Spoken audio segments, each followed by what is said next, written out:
quoi la vibe?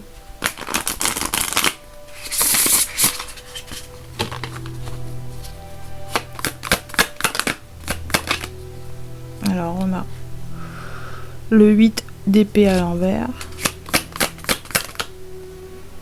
le 3 de coupe à l'envers, et le 3 d'épée à l'envers.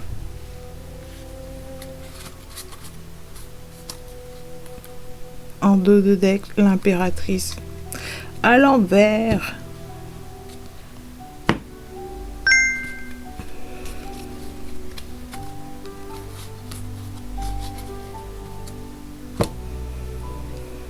Ok, clarification.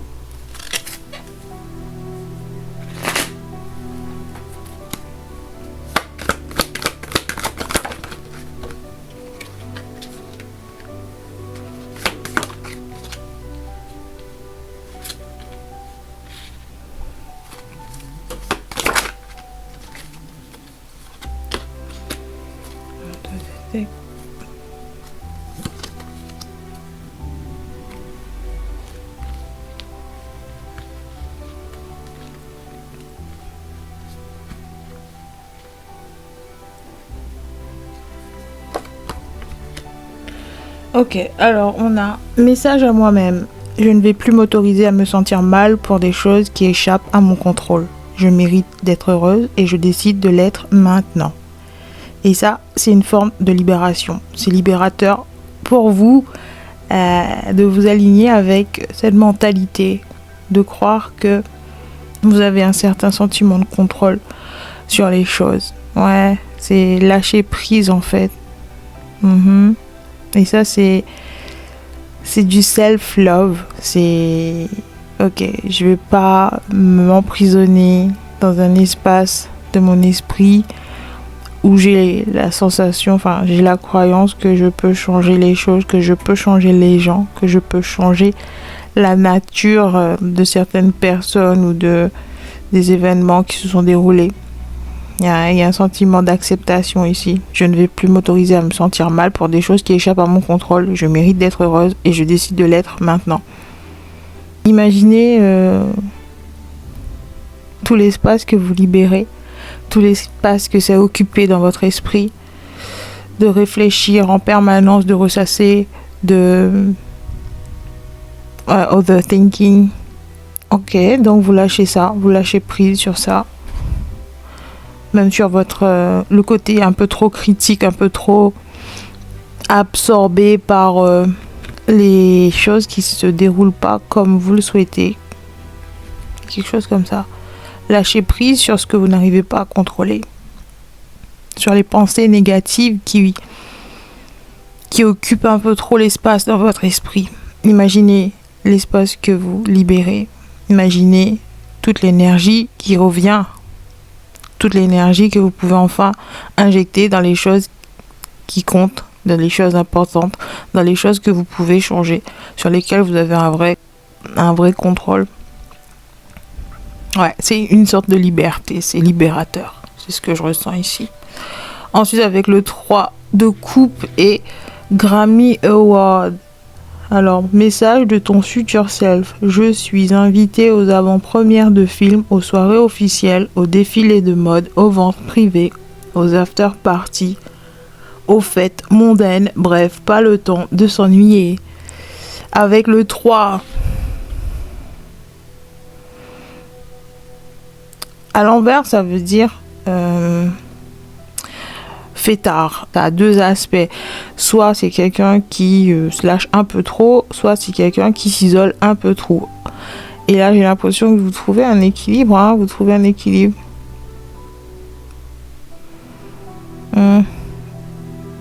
Maintenant, vous sélectionnez, j'ai envie de dire, vous sélectionnez avec un peu plus d'attention, beaucoup plus sélectif sur les endroits que vous acceptez de fréquenter, les endroits que les gens avec qui vous choisissez de vous entourer, avec qui vous choisissez de faire la fête, de sortir. Il y a quelque chose comme ça, vous êtes plus ouvert à ça. Ou alors, pour certains, vous êtes invité partout. vous êtes sollicité de toutes parts. On veut votre présence. Enfin, on souhaite votre présence. Et vous n'êtes pas d'humeur en fait. Vous n'êtes pas d'humeur parce que certaines personnes, vous savez, c'est juste des gens qui veulent de la compagnie pour médire, gossip, ragot.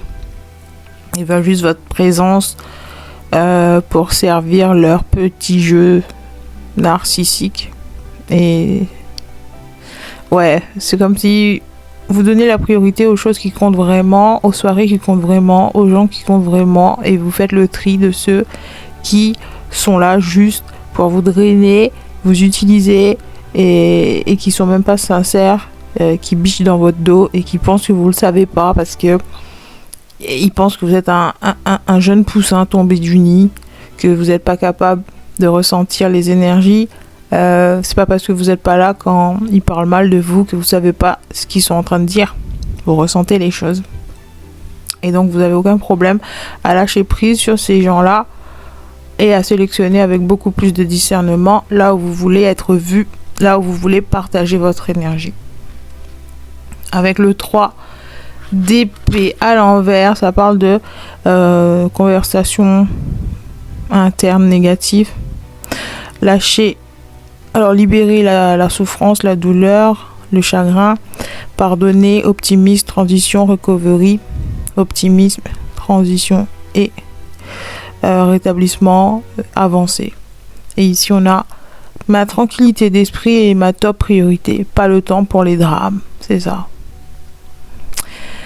Ouais, en fait, ici, ça me parle d'avoir fait un deuil concernant les amitiés idéales ou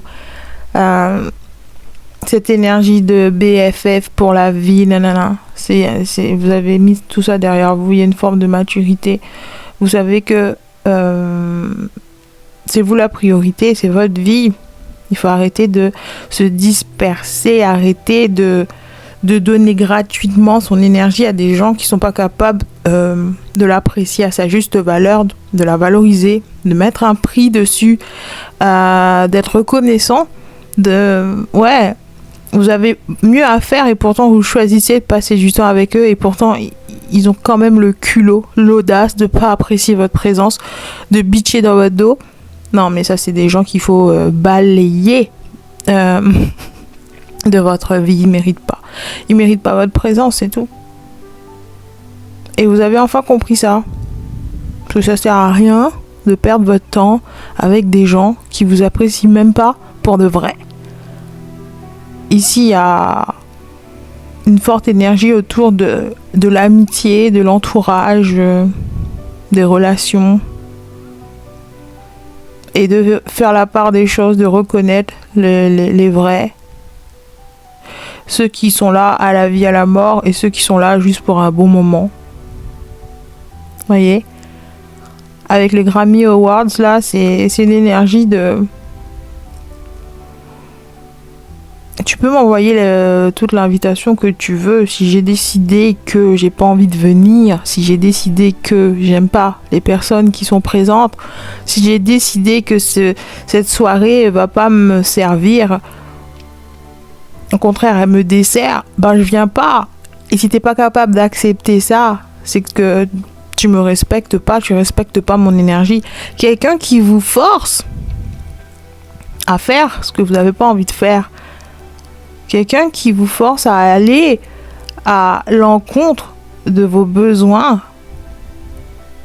de votre intégrité, c'est pas quelqu'un qui vous respecte et qui vous aime parce qu'il souhaite pas le meilleur pour vous, il souhaite le meilleur pour lui. Genre, j'ai besoin de ta présence, j'insiste pour que tu sois là, alors qu'il prend même pas en considération que, je sais pas, vous êtes possiblement blessé, que, je sais pas, vous êtes malade, que vous avez d'autres priorités, que vous avez une deadline au travail, que vous devez vous pencher sur un problème plus important que faire la fête, que s'asseoir à une table juste pour raconter des conneries sur le dos des autres. Vous voyez pas l'intérêt. Ouais, vraiment définir vos priorités, définir le genre d'amitié que vous tolérez, que vous souhaitez, et arrêter de disperser votre énergie dans des relations qui ne s'alignent pas avec vos standards et vos attentes. Ouais, il y a quelque chose comme ça, d'être plus ferme dans vos décisions, plus ferme concernant vos limites, ce que vous êtes capable d'accepter, de tolérer, de ce qui est complètement... voilà. On peut pas faire de compromis, on peut pas négocier. J'ai décidé que ça ne me convient pas. Si tu es pas capable de respecter ça, je vois pas ce que tu fais dans ma vie. Il y a quelque chose comme ça ici. Ouais, je vois des gens en face qui aiment trop forcer, qui aiment trop vous culpabiliser aussi si vous venez pas. Ok, je comprends, c'est important pour toi que je sois là, mais toi aussi tu dois comprendre que j'ai ma vie. J'ai aussi des choses à régler de mon côté. J'ai une vie qui m'appartient. Ouais, j'ai l'impression que c'est des gens très territoriaux, très possessifs, très même en amitié, hein, pas obligatoirement sur le plan romantique ou quoi. Ici, ça me parle de platonique et pourtant, c'est des gens insistants qui insistent. Pourquoi tu viens pas? Pourquoi tu viens? Genre, la personne, elle donne 3-4 dîners par semaine et elle veut votre présence systématiquement aux 4, quoi. C'est quelqu'un qui va... Ouais, c'est quelqu'un qui prend beaucoup de place, qui prend beaucoup d'espace dans votre vie, qui occupe beaucoup d'espace dans votre vie, dans votre emploi du temps.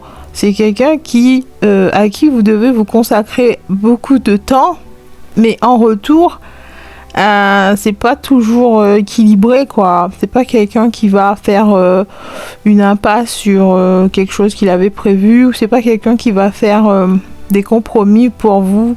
C'est pas quelqu'un qui va annuler des choses pour vous faire plaisir ou parce que vous aussi vous avez besoin de sa présence. Non, c'est pas quelqu'un comme ça. Enfin, c'est moi.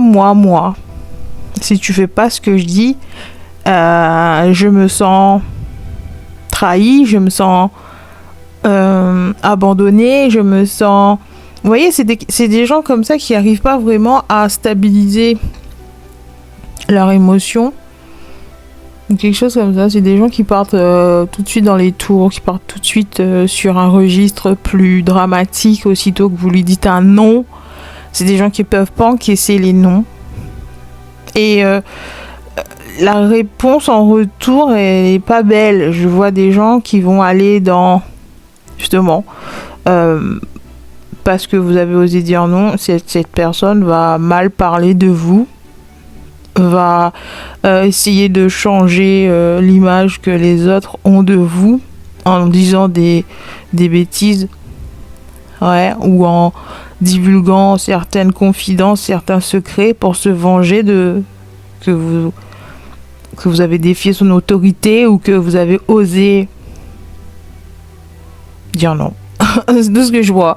Ouais, c'est quelqu'un qui accepte pas ça. Vous voir indépendante, c'est quelque chose qui le terrifie, qui la terrifie, parce que c'est quelqu'un qui, dans les relations, pour être en sécurité, pour se sentir en sécurité, il doit avoir le dessus en permanence, il doit avoir la dominance totale. Vous devez vous soumettre. Si vous obéissez pas au doigt et à l'œil, si vous n'êtes pas présent au moment où il dit, là, il fait l'appel.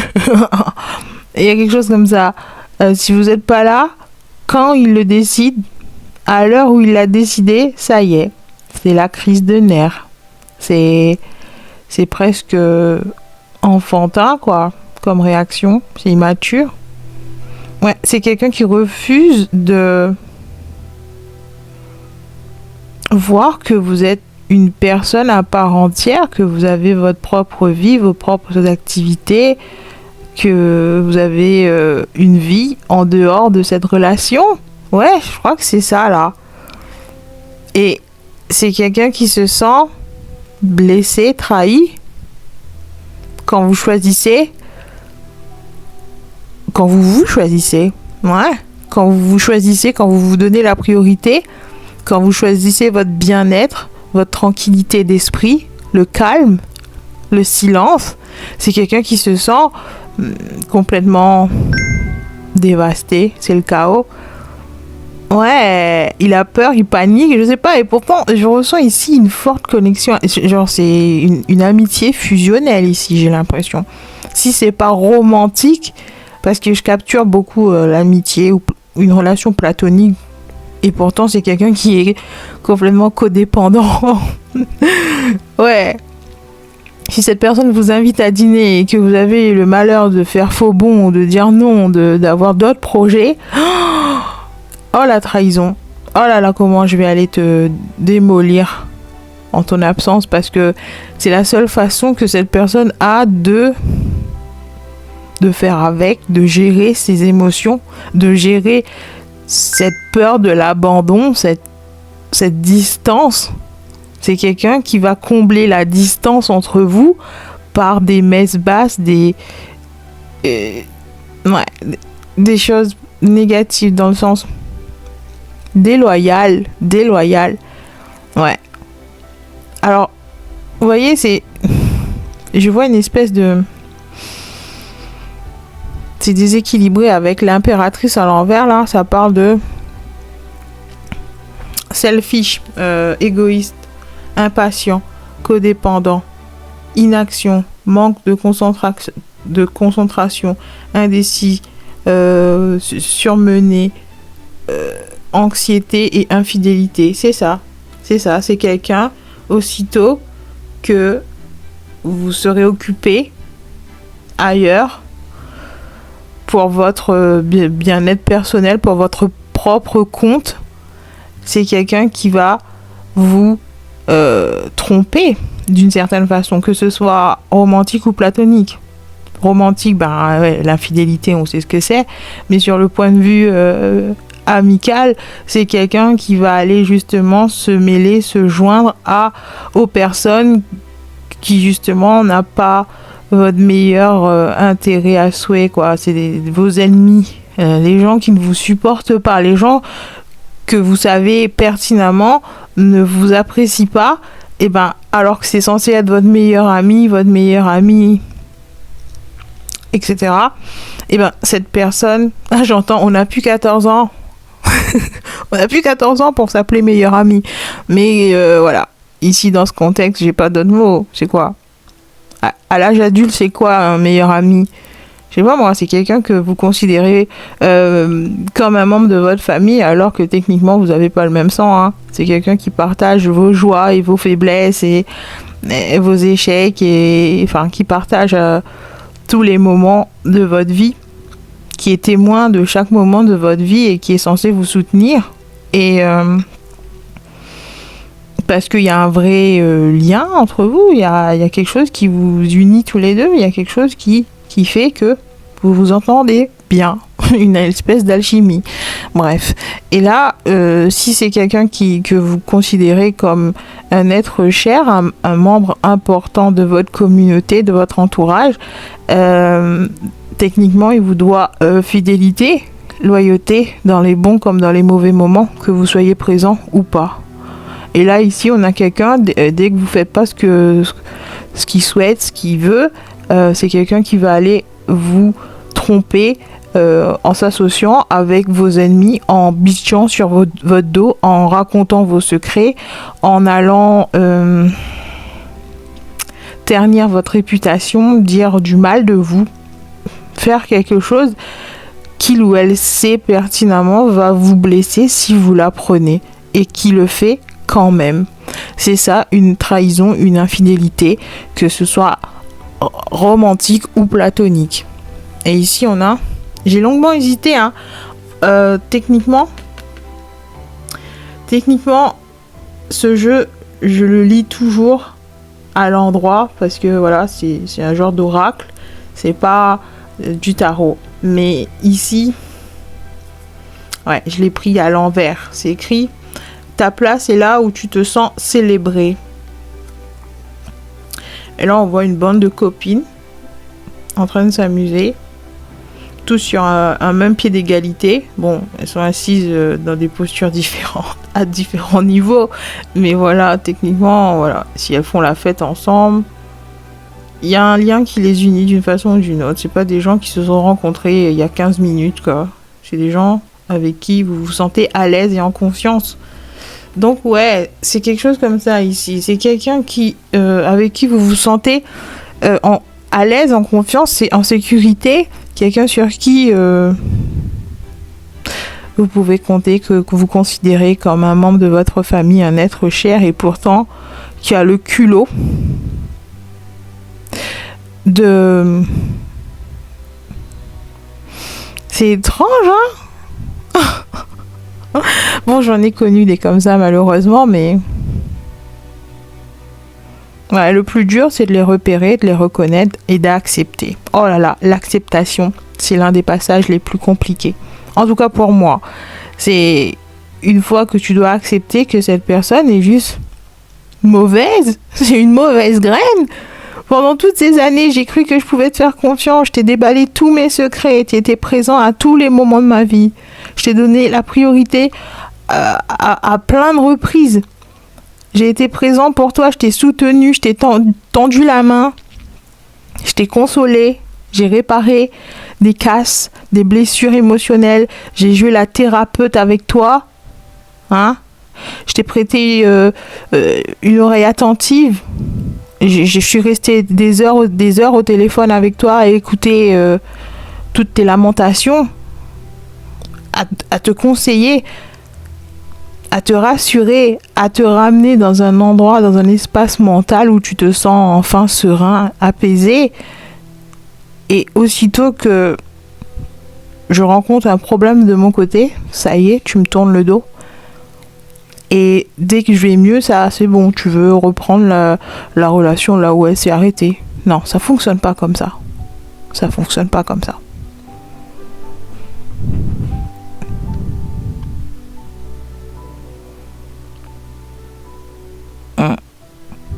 Et ça, c'est une forme de deuil. C'est une forme de... Ouais, c'est une rupture. Même si c'est une amitié, ça, c'est une rupture. Ça fait mal. De la même façon qu'on perd un amoureux ou un être cher, un membre de sa famille, c'est la même chose. C'est le même sentiment de trahison, de blessure émotionnelle.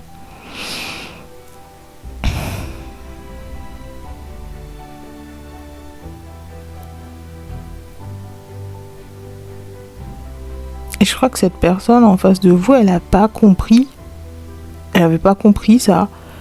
C'était peut-être pas une dimension de l'amitié qu'elle avait explorée auparavant, avant vous. C'est peut-être quelqu'un de novice sur le plan amical. Ou alors c'est quelqu'un qui traite absolument tout le monde de la même façon. C'est quelqu'un qui, ça y est, dès que quelque chose ne va pas dans son sens, elle craque. Elle perd tous les moyens.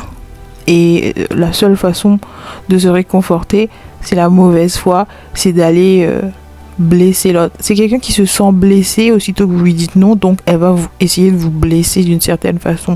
Mais là où j'aime pas, c'est sournois, c'est déguisé, c'est dans le dos, c'est vous l'apprendrez pas de sa propre bouche ou vous le verrez pas de vos propres yeux. Ça va transparaître chez les autres, chez les gens avec qui cette personne a dit du mal de vous. C'est dans les messes basses, dans les regards en coin, petit sourire confus. Vous voyez ce genre d'expression, langage corporel que genre, mais qu'est-ce que j'ai raté? J'étais absent juste un soir. J'ai pas pu venir une seule fois parce que j'avais des partiels, des révisions, j'avais plein de travail. Je croulais sous les... bref, vous étiez occupé. J'ai été occupée une seule fois et à mon retour, il y a tout le monde qui me regarde bizarrement. Il y a une mauvaise ambiance qui plane, l'air est tendu au max et tout le monde me regarde comme si, je sais pas, j'avais une crotte de nez en plein collé sur le visage. Mais what the fuck. Oh. Mais voyez ce que je veux dire. pas ça sympa. Cette personne a des gros problèmes relationnels à régler et c'est pas à vous de jouer le rôle de thérapeute. Et je pense que c'est l'un des aspects qui lui manque le plus chez vous, j'ai l'impression. Ouais, si vous avez coupé les ponts avec cette personne, je crois que c'est ce qui lui manque le plus chez vous, c'est votre oreille attentive, votre façon d'écouter, vos conseils, la façon dont vous le ramenez à la raison, vous le ramenez à la réalité. Parce que c'est quelqu'un de très déconnecté de la réalité. Même si sur le papier, cette personne est totalement autonome et complète. C'est quelqu'un qui gagne bien sa vie, c'est quelqu'un qui fonctionne bien en société, mais pourtant sur le plan émotionnel, relationnel, c'est quelqu'un qui agit comme, je sais pas, c'est tiré par les cheveux ici, c'est très enfantin, très immature, très niveau cours de récré en maternelle, tu vois. C'est le genre de personne qui va passer dans ton dos et te tirer sur les cheveux. Ouais, faire quelque chose, faire des grimaces dans votre dos ou faire des mimiques, des expressions pour se moquer de vous. Ouais, c'est quelqu'un qui quand elle parle de vous, vous imite en prenant les mêmes accents, les mêmes postures, faire les mêmes gestes. C'est quelqu'un qui a tendance à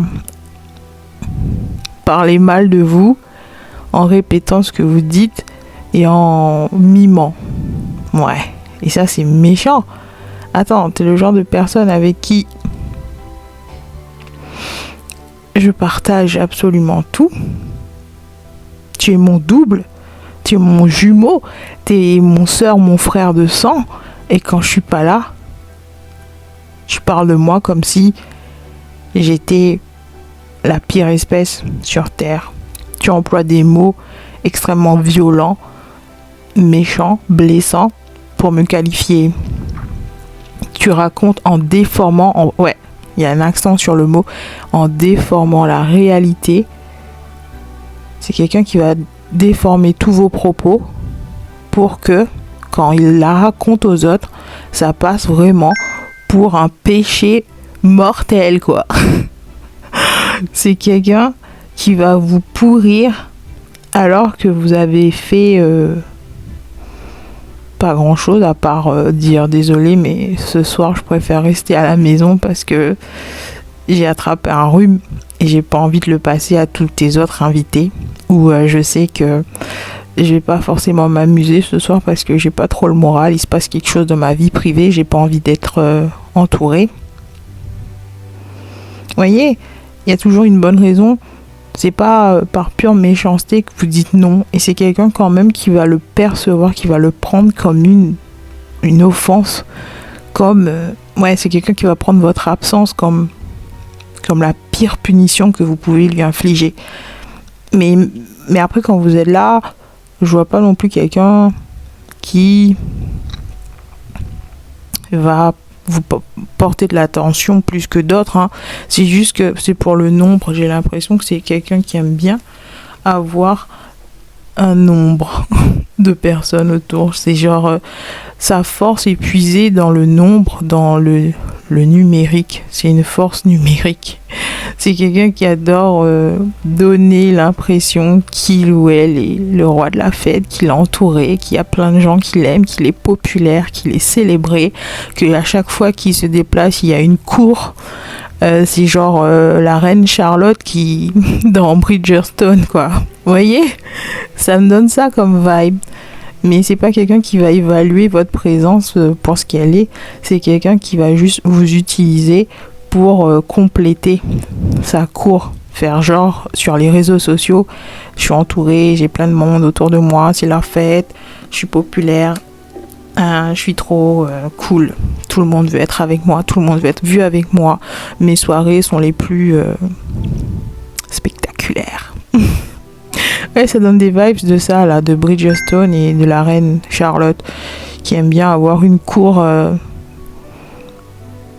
mais elle s'ennuie au final. C'est pas des gens.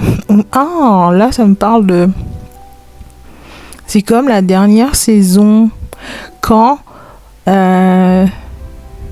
y a sa meilleure amie là, je sais plus comment elle s'appelle, l'autre lady là. Ouais, elle devait se retirer et aller vivre à la campagne ou je sais pas où.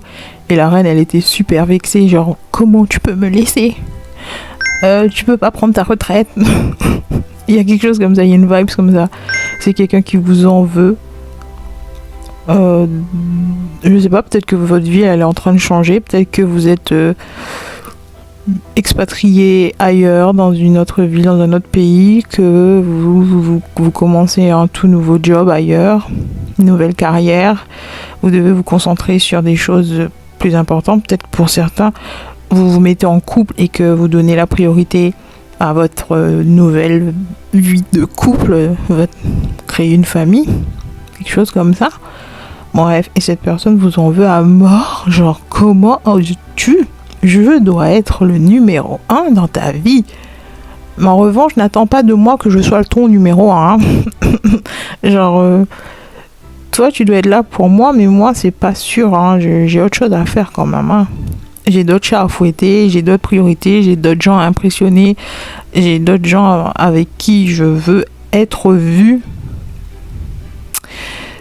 Ouais, c'est quelqu'un, clairement, vous êtes son jouet, son objet, sa soumise, mais lui ou elle doit rester libre et disponible pour autre chose, pour mieux. Vous trouvez pas que c'est injuste?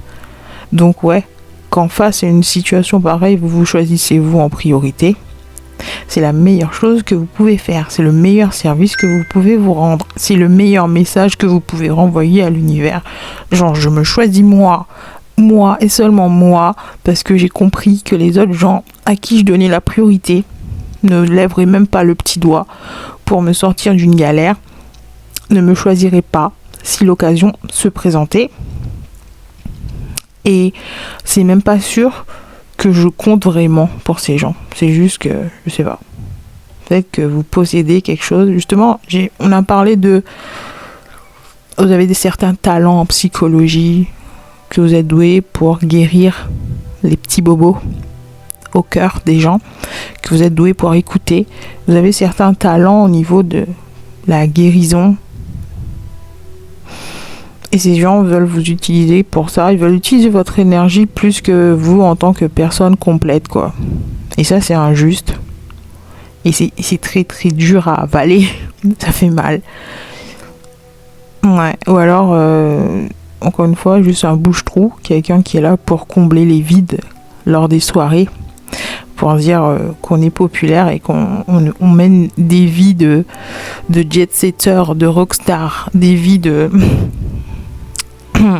Je vois les personnages de télé-réalité là. Je connais pas les noms, mais vous voyez. Ouais, c'est des gens qui veulent se donner cette image sur les réseaux sociaux. Ils vous veulent, vous. Peut-être que vous avez un physique, une plastique très plaisante qui rend bien en photo, qui rend bien sur les réseaux. Ils veulent être vus avec vous. Ils veulent vous avoir dans leur groupe, dans leur rang. Parce que voilà, ça rapporte des points. Ça rapporte des vues, des likes. Il y a quelque chose comme ça, mais dans le fond, ouais. Si vous arrive malheur, si vous arrive quelque chose, si vous arrive de vous sentir pas bien, malade, c'est pas des gens qui seront à votre chevet, à votre écoute ou qui prendraient votre défense. Ouais, c'est des féminins toxiques. S'il s'agit de femmes ici, c'est des féminins distordus. Ils sont déformés, ils ont une personnalité complètement déformée. C'est pas la femme dans son équilibre, dans sa splendeur ici. C'est des gens qui ont juste une belle apparence de femme, mais l'intérieur ne matche pas. L'intérieur, c'est des biatchs. Et vous avez compris ça, je crois. Vous vous en êtes libéré. Parce qu'ici, on voit le 8 d'épée. C'est quelqu'un qui est prisonnier. Les épées, c'est le mental, les pensées. Ouais. Il y a plein de choses qui vous empêchent de vous libérer de ça. Parce que justement, vous êtes quelqu'un de loyal, de fidèle. L'amitié, les gens que vous aimez occupent une place importante dans votre vie. Mais il faut savoir aussi vous dégagez du temps pour vous et vos activités et vos priorités. Et c'est ça qui venait faire conflit. Ça vous rendait confus. Est-ce que je dois dire non? Est-ce que je peux dire non? Ou est-ce que je suis forcée de le faire même si ça me rend pas bien? Est-ce que je suis forcée d'y aller même si ça me rend triste, même si je suis épuisée, même si je m'amuse pas dans ces soirées-là? Est-ce que je suis forcée d'y aller par respect? Ouais, vous êtes une belle personne.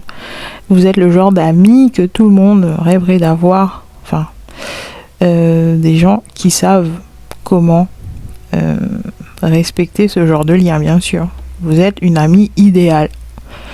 Mais ces gens-là, ils en ont abusé parce qu'ils n'ont jamais su comment se comporter en amitié. Parce que, je sais pas, peut-être que l'amitié n'a pas vraiment une place importante dans leur vie. C'est juste un outil.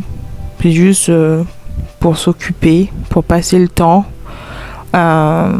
pour éviter de rester seul. Ou juste pour attirer des opportunités. Ouais, cloud chaser. Mais pas le vrai fondement de l'amitié, non. Vous avez compris ça, et c'est ça qui vous a libéré.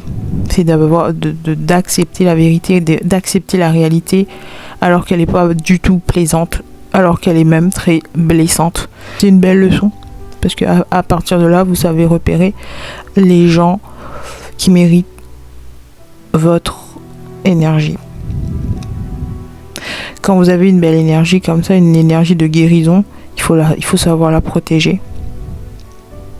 Parce que sinon, l'univers va vous le reprendre, va vous le confisquer. Maintenant que vous savez valoriser votre énergie, maintenant que vous connaissez la valeur de votre énergie, il faut savoir la protéger et sélectionner avec beaucoup plus d'attention.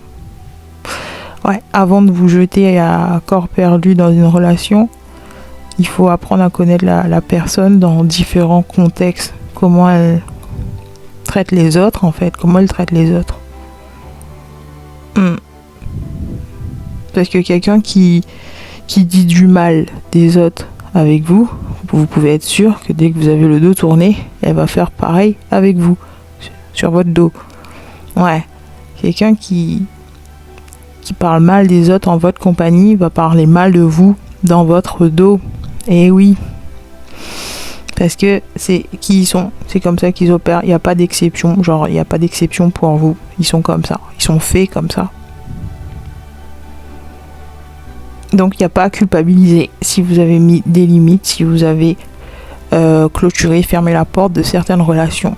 Et même si c'est des gens qui vont utiliser des manipulations, des techniques de manipulation pour vous discréditer, pour vous faire passer pour une dingue, genre vous êtes folle, vous vous faites des films, on n'a rien fait, on lui a rien fait du jour au lendemain, elle nous a tourné le dos. Non, je sais reconnaître quand les gens sont faux, hypocrites, des serpents à deux têtes, des langues de vipères, je sais les reconnaître, je sais quel genre de chaos elle crée dans la vie des autres.